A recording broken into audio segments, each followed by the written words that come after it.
nos despejó una duda que estuvo bien tensa en un momento dado. Van a ser, si es que no hay nueva información en mal sentido de la pandemia, en mayo las elecciones.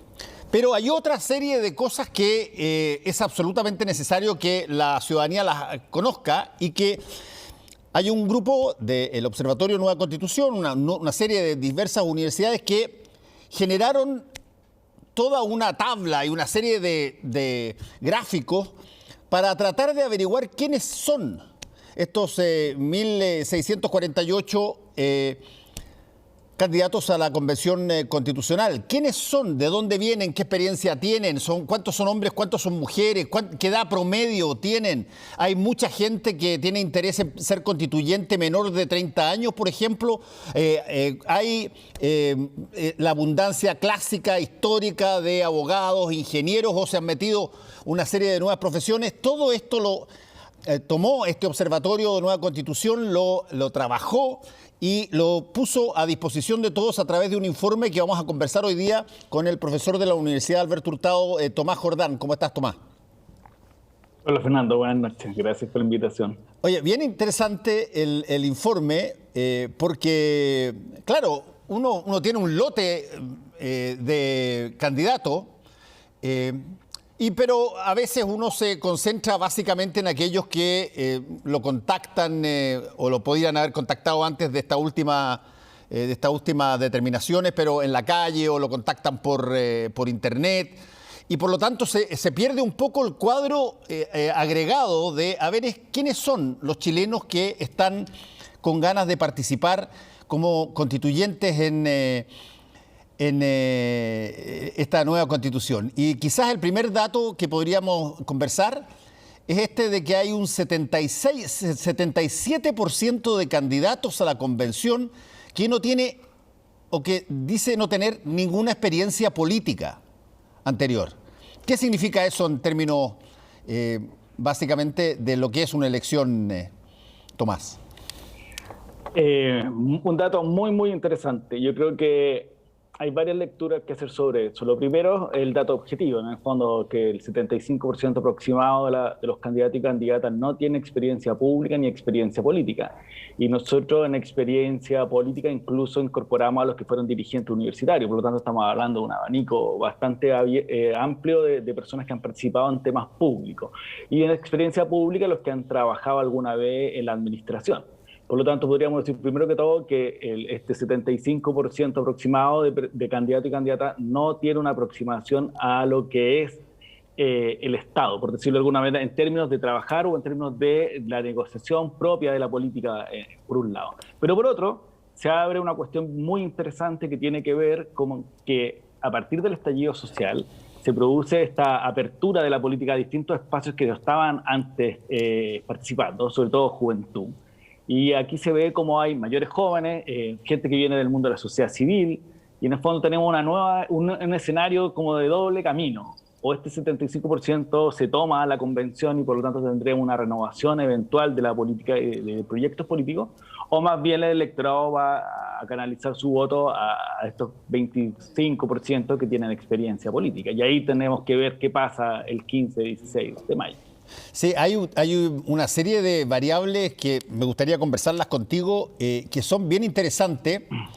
Por ejemplo, la edad promedio de los candidatos es 44 años, que para los efectos prácticos, si la tomamos congelada, 44 años, es una edad donde la gente que circula en torno a esa edad tiene muy poca referencia de lo que fue la dictadura o la construcción de la Constitución anterior, y ha vivido básicamente toda su vida en democracia. ¿Qué tanto eso puede significar algo positivo, algo alentador o puede tener problemas también?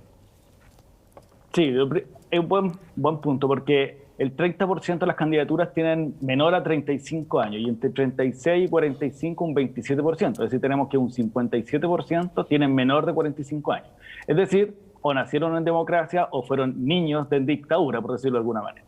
Y en ese sentido se nos abre un escenario de que es la política nueva, son nuevos liderazgos que en fondo han mirado o están decepcionados de la política tradicional y que quieren hacerse parte de la convención, porque hay que tener a la vista que la convención va a fijar nuevas reglas institucionales, y si uno sigue el derrotero del último año y medio, lo que hay ahí, la esperanza, por decirlo de alguna manera, es cambiar esta institucionalidad del Estado. Entonces son las nuevas generaciones, este 57%, que dice, ok, queremos nosotros ser los que fijen las nuevas reglas institucionales del Estado. Sí, exactamente. Ahora, eso también calza con otras variables que son igualmente interesantes. Por ejemplo, la tenía acá anotadas. Por ejemplo, un 51% de las candidatas constituyentes son mujeres.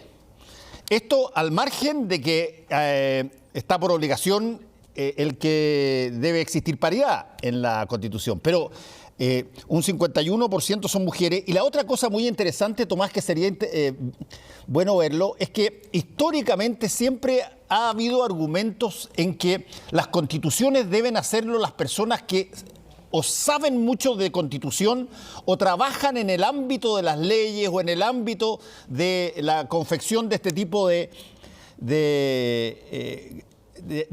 artefactos como es una constitución de un país. Y sin embargo, es muy interesante lo que ustedes descubren respecto de los candidatos, porque está bastante más distribuida la característica profesional, ocupacional de los constituyentes, los candidatos constituyentes, que esa típica concentración que hay a veces en las candidaturas a candidatos a presidente o la candidatura a candidatos al Parlamento, donde está básicamente el 90% circunscrito a 4 profesiones.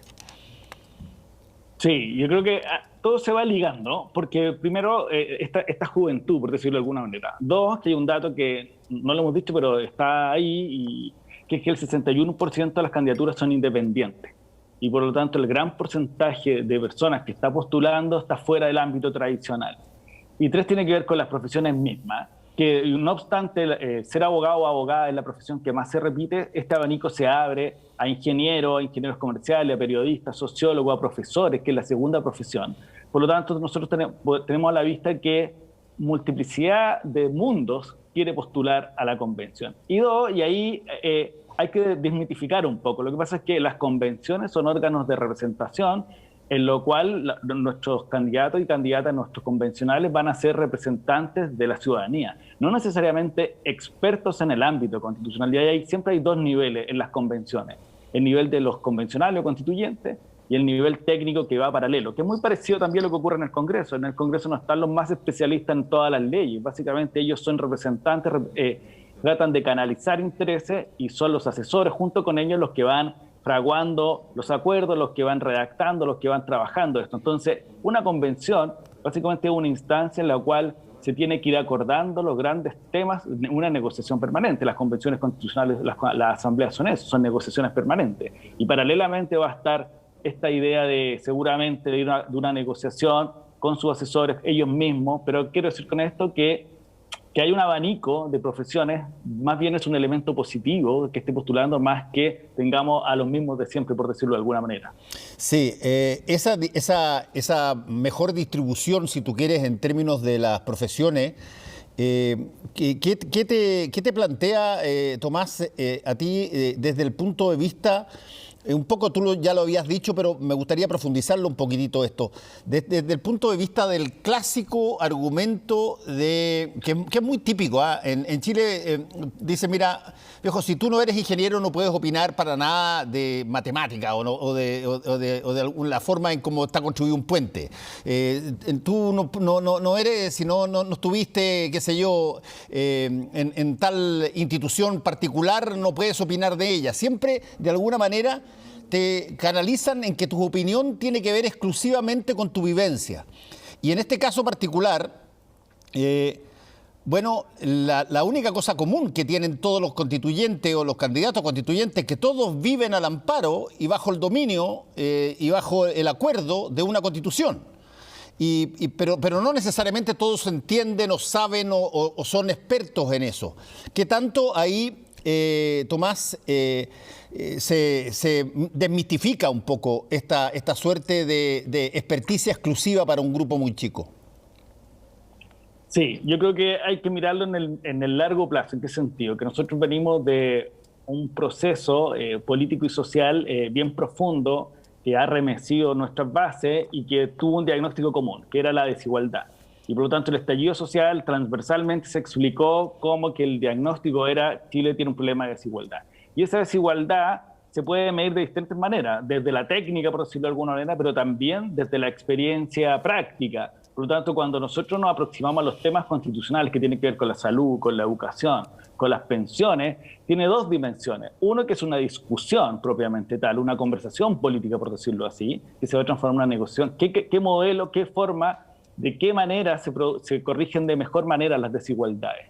Y otra cosa es el insumo técnico que nos permite fijar, saben que los modelos comparados son estos otros, y ahí se produce una mixtura. Por lo tanto, estos datos más bien confirman que las personas en distintos mundos tienen un diagnóstico de que la Constitución es importante, que confirma también que los distintos mundos muestran que el diseño institucional puede permitir corregir desigualdad de los problemas de Chile. Y tercero, que no necesariamente tú necesitas ser un experto, porque al final nos vamos a tomar en otra trampa de los expertos, que algunos son expertos en un tema específico, pero no en una constitución que es una arquitectura. Por lo tanto, más bien lo que nosotros miramos es que va a haber una mixtura de profesión, una mixtura de candidatos electos, y por lo tanto va a haber una mixtura entre experiencia, técnica, y esa va a ser la negociación constitucional al final del día. No conozco ninguna convención que haya sido redactada por 155 expertos en temas constitucionales y que haya salido. No funciona así. Desde el punto de vista, lo mencionamos ya, pero creo que es interesante profundizar un poco en eso, que tiene que ver con una de las razones que se dio para la enorme cantidad de votación del plebiscito fue que, a diferencia de lo que estaba pasando en elecciones anteriores de todo tipo, en esta particular elección del plebiscito, la juventud fue a votar. Y la pregunta es, bueno, ¿fue solamente a votar o además quiere participar en todas las instancias que siguen? Habíamos mencionado que el promedio de edad era 40 años, que parece relativamente bajo comparado con lo que eventualmente puede ser el promedio de edad de las personas dedicadas a la política. Pero tú ves en los datos de todo orden de cosas, hombre, mujer, profesionales de otras ocupaciones, pueblos originarios, una mayor intención de participar como constituyentes de grupos etarios que antes miraban esto desde afuera o no eran particularmente adeptos a participar de la política. Sí, ahí hay dos dimensiones. Una es el plebiscito mostró una nueva participación de personas jóvenes, por un lado. Dos, hay un 57% de los candidatos que son menores de 46 años. Tres. Y ahí yo creo que si se mezclan las dos cuestiones, tenemos que el proceso constituyente es más bien una apertura a la pluralidad social, más que a la política tradicional. Y por lo tanto, los candidatos y lo que resulte de la convención va a ser expresión de esa pluralidad que se viene mostrando a partir del estallido social y lo que viene del año y el plebiscito sobre todo. Acuérdate que el plebiscito, nadie se pudo atribuir el triunfo del 78%. Curiosamente, en el año 88, en el plebiscito, los partidos políticos comandaban la campaña del no. Y ellos fueron los canalizadores de toda esta mística que se generó ese año. Pero si uno traslada el ejemplo del 88 al año pasado, nada de eso se produce. Más bien hay una distribución de distintos canales culturales, políticos, sociales, que son la fuerza que lleva al triunfo de la prueba, que incluso abarca espacios de la centro-derecha. Por lo tanto, primero que todo, nadie se puede atribuir ese 78%.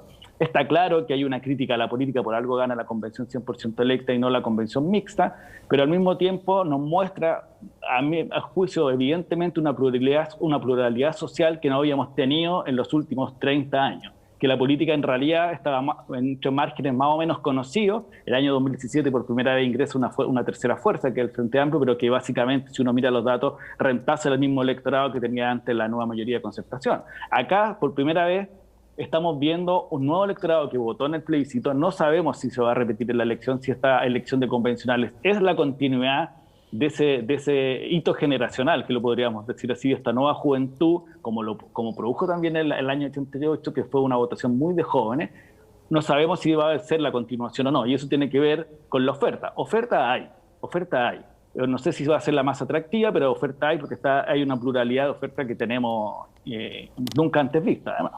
Sí, se advierte por ejemplo, en la lista de candidatos, algunas de las cosas que se han estado discutiendo, Tomás, muy insistentemente en el país en estos últimos días, o en estos últimos meses, digamos. Por ejemplo, la situación de los pueblos originarios quedó de alguna manera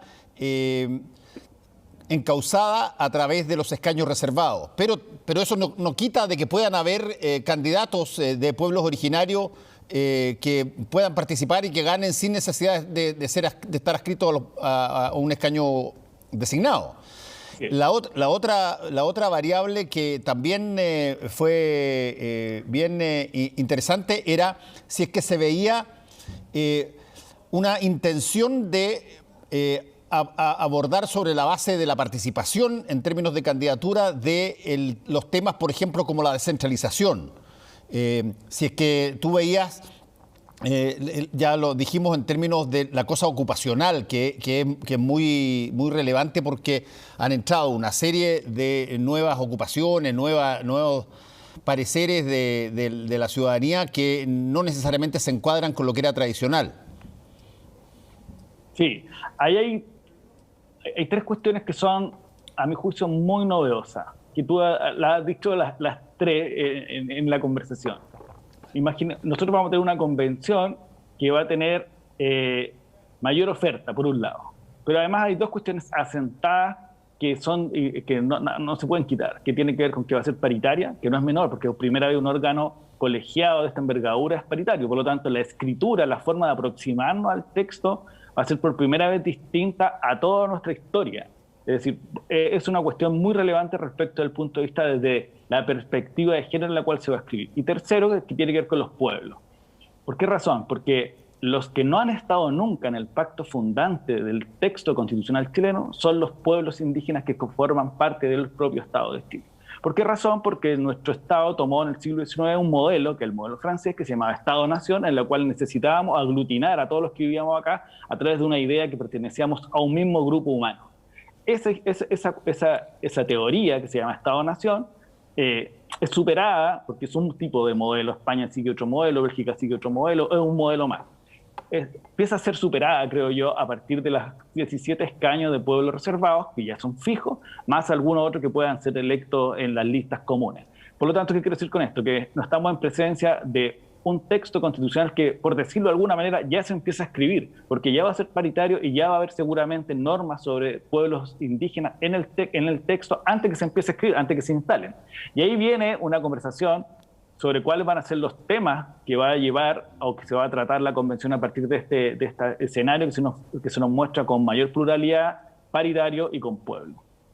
Sí, hay un punto que me imagino, no creo que esté, no lo vi por lo menos que estuviera en el informe, que y que se podría tabular también, que es los recursos que disponen los candidatos de acuerdo a las informaciones que están en el CERVEL, digamos, sobre gastos de candidatura o la inversión que se hace en todo lo que es publicidad. ¿Eso no lo pudieron ver? No lo hemos mirado en detalle, básicamente porque empezó a aparecer en prensa muchos estudios sobre gasto, entonces nosotros nos enfocamos en los perfiles para poder descubrir quién eran estos eventuales convencionales. Pero ahí hay un cruce no menor, porque en el fondo está claro que hay un sector político que se ha llevado el gran monto de financiamiento, pero también hay otra variable que interviene en las campañas, que las campañas en general tradicionales son en red. Red me refiero al entretejido social. Y ahí, por lo tanto, los partidos tradicionales, las listas tradicionales tienen un mayor chance de aterrizar en el espacio territorial más que las candidaturas nuevas. ¿Por qué? Porque hay concejales, hay gobernador, hay core, hay candidato a gobernador, hay candidato a alcalde, por lo tanto, no solamente una variable es el dinero y otra variable es la red territorial a la cual los candidatos acceden para poder promover. Si uno mira las campañas más virtuales hoy día, pero en el fondo siempre van, o en terreno es siempre al lado de un candidato a concejal, de un candidato a alcalde, y así se van moviendo los candidatos a constituyentes. Ahora, el gran desigualdad que se produce en materia de recursos es evidente, nosotros no trabajamos ese dato, pero han aparecido datos más que claros en las últimas semanas, ¿no? Sí, Tanto así que el aplazamiento, es que el aplazamiento de la elección también se liga a eso, porque los candidatos con más recursos tienen capacidad de reponerse después de que se suspende y se activa la campaña, ¿no? Así es. Te iba a plantear una cosa que de alguna manera es interesante de observar, porque con toda esta dinámica, que como tú muy bien la has descrito, digamos, que es muy plural en todo orden de cosas, esto tú lo ves o lo ven ustedes en el observatorio como una tendencia a que la ciudadanía mucho más alta que la que generalmente votaba hasta el plebiscito se incorpore, o es un hito, un evento tan trascendental, tan importante, tan histórico, que probablemente concita el hito, concita esta gran cantidad de gente y por lo tanto gran cantidad de candidatos, pero que no necesariamente va a chorrear una perspectiva de participar en la misma forma en las elecciones regulares que hayan de ahí para adelante? Chuta, es difícil de pronosticar. Yo siempre digo, no se puede ver el futuro, pero aquí yo creo que el desafío es el siguiente. Está claro que hay un diagnóstico social, que hablábamos de la desigualdad, pero también un diagnóstico político, que tiene que ver con una crisis del sistema político, del sistema de partidos hace bastante años. El financiamiento ilegal llevó a los partidos al último lugar de la tabla de adhesión, y por lo tanto está claro que hay una crisis en eso también. ¿Por qué lo quiero decir? Porque si la convención logra cumplir el objetivo de, por un lado, tener un diseño institucional nuevo, me refiero a una nueva constitución distinta en algunas parte o todas, no sé, a la actual, por un lado, que tenga legitimidad ciudadana, es decir, que sea apoyada por la ciudadanía, es posible que y es más plural que lo que veníamos viendo hasta ahora. Si se cumplen esos tres requisitos, es posible que estemos en el inicio de un nuevo ciclo respecto de fuerzas políticas y de renovación de la relación entre ciudadanía y representantes, que es una de las grandes falencias que ha ocurrido hasta el día de hoy, que esa distancia que se ha producido en todas las democracias occidentales, pero en Chile se produce notoriamente, porque el censo electoral es así, es directo. Sí. Por lo tanto, es posible que estemos en presencia de un nuevo ciclo. Pero si no se cumplen esas variables, a lo mejor fue un flash, fue una estrella fugaz muy luminosa y que después nos va a meter en un derrotero equivalente. Es decir, voy a especular. Si las listas tradicionales, por un lado, logran la mayoría de la convención, pero además esa convención, por ejemplo, no incorpora mecanismos de participación durante ella para que se vaya nutriendo y oxigenando, aunque sea unas listas tradicionales, en ese escenario, vamos a caer en un órgano muy parecido a los órganos colegiados actuales. Por lo tanto, no estaríamos mejorando nada, por decirlo de alguna manera. Si fuera muy tradicional en su composición, pero tuviéramos mecanismos o instrumentos de oxigenación o de inclusión territorial, de que todas las zonas del país pudieran ser escuchadas, haríamos una nueva fórmula.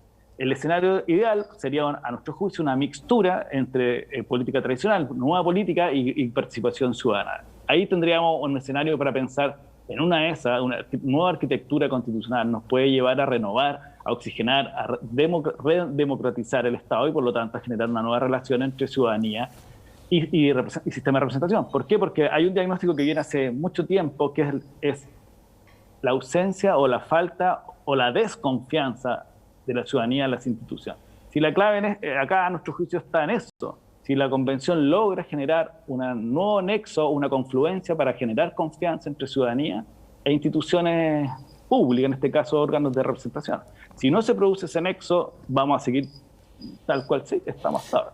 Ahora, va a ser interesante, Tomás, ver esa proporción, porque son 1.468 candidatos que van a derivar en 155, que son definitivamente los que van a... Pero va a ser interesante ver si es que acaso se generan dentro de ese grupo de 155 algunas novedades en materia de sus características principales. Por ejemplo, ya sabemos que van a estar paritarios, sabemos que va a tener escaños reservados, pero, por ejemplo, si puede tener diversidad en términos ocupacionales o si puede tener diversidad, sobre todo en términos etarios, los 155. Si es que uno advirtiera que algo hay ahí de distinto a lo que son las elecciones clásicas, de pronto te podría comprar el argumento de que podemos estar iniciando una etapa nueva, digamos. No, por eso digo, si se dan esas condiciones, es posible que se produzca un fenómeno de renovación no completa, pero en parte del sistema político. Si no se producen esos elementos, lo más seguro es que podamos tener una nueva constitución que pueda ser votada en un plebiscito final, pero no es que sea en realidad un órgano que vaya a cambiar radicalmente la situación política o institucional, básicamente porque no tendría por qué razones, si en el fondo los mismos actores, otras personas, pero en el fondo los mismos actores políticos están tomando la misma decisión. Si se produce lo otro, a menos que se produzca lo que decía hace un segundo, una relación distinta a través de mecanismos e instrumentos de participación ciudadana que permitan ahí ir nutriendo esa convención. Pero eso está por verse porque depende del electorado a quienes elija. Depende del electorado a quienes elija, pero también depende de la reglamentación y las normas que se dé la propia convención. Porque la convención se puede dar perfectamente normas, lo conversábamos ayer con Marcela Ríos del PNUD. Se puede dar normas que, por ejemplo, incorporen escuchar a determinados grupos, a determinadas posiciones cuando estén tratándose temas que tengan algún grado de trascendental valor para los efectos de derechos o, por ejemplo, algún tipo de distribución de poder. Total, ahí entramos en sus propias reglas, que es lo que se llama el reglamento, sí, que es el reglamento interno de funcionamiento, que ahí yo creo que hay dos desafíos clave. El primero, ese que señalas tú, que es la manera en que la convención se decide relacionar con la ciudadanía que está fuera de la convención. Va a ser gráfico, ellos están acá y la ciudadanía está acá. La pregunta es, ¿cuáles van a ser esos instrumentos que existen para que se produzca una conexión con lo que está pasando afuera o que no se produzca un fenómeno de elitización de la convención? Pareciera ser que hay una voluntad inicial de los candidatos, por lo que uno escucha y los programas que ve, que hay una voluntad de que no pueda haber lejanía entre convención y ciudadanía a través de mecanismos de participación. La pregunta es, ¿qué instrumentos de participación son los mejores para una convención de estas características? Y ahí yo creo que hay que avanzar hacia instrumentos que permitan reuniones en que estén los convencionales junto con las personas interesadas, grupos interesados, deliberando, discutiendo, no eternamente, pero hasta generar instancias de deliberación. Y lo otro, que no es menor para una convención de este tipo, que no tiene que ver directamente con la ciudadanía, pero tiene que ver con un resultado, es que se generen instancias permanentes de ellos de negociación política o instancias de deliberación permanente. No es llegar y votar por los 2/3, porque al final lo que tú tienes que buscar es el espacio, las fórmulas institucionales para que los convencionales vayan negociando un texto y eso y paralelamente vayan recibiendo el input de la ciudadanía. Si esa fórmula se logra, ese equilibrio, tendríamos por un lado, porque uno de los requisitos de las nuevas constituciones es que hayan acuerdos políticos lo más amplios posible, es una condición sine qua non para lograr los 2/3, y dos, que haya legitimidad social y esa legitimidad, y yo concuerdo con el PNUD en eso y nosotros en el Observatorio también, se logra a través de incorporar instrumentos que permitan escuchar y ojalá dialogar con la ciudadanía en instrumentos participativos existen. Por último, muy directamente, ¿dónde puede la gente que está interesada en ver el informe del Observatorio Nueva Constitución con todos estos detalles, que son muchos más que los que hemos conversado acá, dónde puede acceder a ese informe, Tomás? www.observatorionuevaconstitucion.cl. En la web ahí está nuestra alianza, que somos 16 universidades y centros internacionales y nacionales de investigación. Uno pincha en observaciones, está la 1 y está la 2, la que estamos conversando acá. La primera fue sobre las declaraciones de candidatura y la tercera que va a venir, que todavía no está, es sobre los contenidos constitucionales que han propuesto los candidatos y candidatas ante el CERVEL, básicamente. Bueno, Tomás, muchas gracias por haber estado con nosotros aquí en Última Mirada. Que te vaya muy bien. Un abrazo, que esté muy bien, muchas gracias.